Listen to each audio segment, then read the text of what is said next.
भारतीय इतिहास के पृष्ठभूमि में एक साहसी हिंदू सैनिक ने सत्ता हासिल की और मुगल साम्राज्य के प्रति मुकाबले की थी। उनका नाम हेमू था और वह भारत के अंतिम हिंदू सम्राट बने। चलिए हम इस दिलचस्प यात्रा में समय के माध्यम से हेमू और सुरवंश की कहानी को सुलझाते हैं। हमारी कहानी 16वीं सदी में शुरू होती है, जब मुगल साम्राज्य अकबर बादशाह के शासनकाल में भारतीय उपमहाद्वीप पर अपनी सत्ता को बढ़ावा देता है। लेकिन इस शक्तिशाली साम्राज्य के खिलाफ खड़ा होने वाला था एक हिंदू साम्राज्य, जिसका नेतृत्व हेमू ने किया था। उनका जन्म हुआ था एक साधारण परिवार में विज्ञानगर के निकट स्थित ऊंचकोट में। बचपन से ही हेमू अत्यंत प्रतिभाशाली और जिज्ञासु थे। वह धीरे धीरे शस्त्र शास्त्र महारथ प्राप्त करते गए और अपनी सामरिक कुशलता में सुधार करने के लिए भारतीय सैन्य परंपरा का अध्ययन करने लगे। हेमू की वीरता और सामरिक कुशलता ने उन्हें शेर शाह सूरी के दरबार में मशहूर कर दिया। वहां उन्होंने अपने राजनीतिक और सैन्य क्षमताओं को और भी निखारा।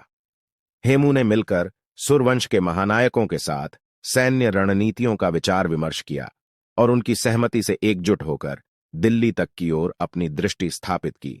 वर्ष 1556 में हेमू ने मुगल सेना के खिलाफ कानपुर में बड़ा संघर्ष किया। उनकी सैन्य योजनाओं और उनके नेतृत्व में उनकी सेना ने मुगलों को एक कठिनाईपूर्ण लड़ाई में डाला। हेमू की साहसिकता और रणनीति से भरी ताकत ने मुगलों को आश्चर्यचकित कर दिया। उनकी विजयों ने हिंदू साम्राज्य की आशा को जीवित रखा और दिल्ली की ओर आगमन किया। जीत के बाद हेमू को दिल्ली के सम्राट के रूप में राज्याभिषेक किया गया।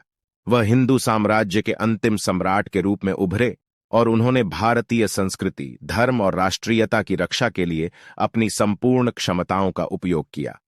हेमू एक न्यायपूर्ण और दयालु शासक थे, जो अपने राज्य में विकास और कल्याण की बढ़ोतरी को प्राथमिकता देते थे। उन्होंने भारतीय संस्कृति को समृद्ध किया और हिंदू धर्म के आदर्शों का पालन किया। मुगल साम्राज्य को हेमू के ताकतवर और विजयी साम्राज्य से धमकी महसूस होती थी। इसके कारण मुगल सम्राट अकबर बादशाह का मकसद था हेमू को पराजित करना और उसकी सत्ता को अपने अधीन करना।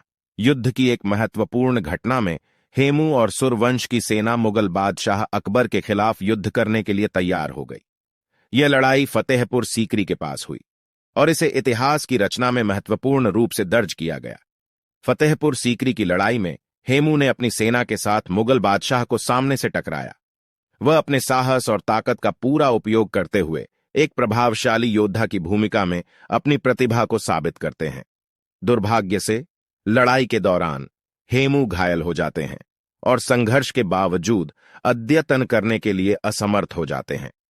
इससे पहले कि उन्हें पूर्णतः उबारा जा सके, मुगल सेना ने उन्हें कैद कर लिया। हेमू को आधिकारिक रूप से मुगल सम्राट अकबर के साम्राज्य के अधीन कर लिया गया, लेकिन उन्होंने अपने अधीनता के बावजूद अपने मूल्यों और गरिमा पर कट्टरता से खरे उतरे और मुगल सत्ता के खिलाफ समर्पित रहे। अंतिम रूप में हेमू को लड़ाई की घायली और मुगल सत्ता के दबाव की वजह से अभिन्नता का सामना करना पड़ा, लेकिन वे अपने वीरता और पराक्रम के साथ यादगार बने और उनकी प्रेरणा आज भी हमें प्रभावित करती है। हेमू हिंदू साम्राज्य के अंतिम सम्राट के रूप में हमारी इतिहास की पन्नों में महानता की गरिमा और वीरता को दर्शाते हैं।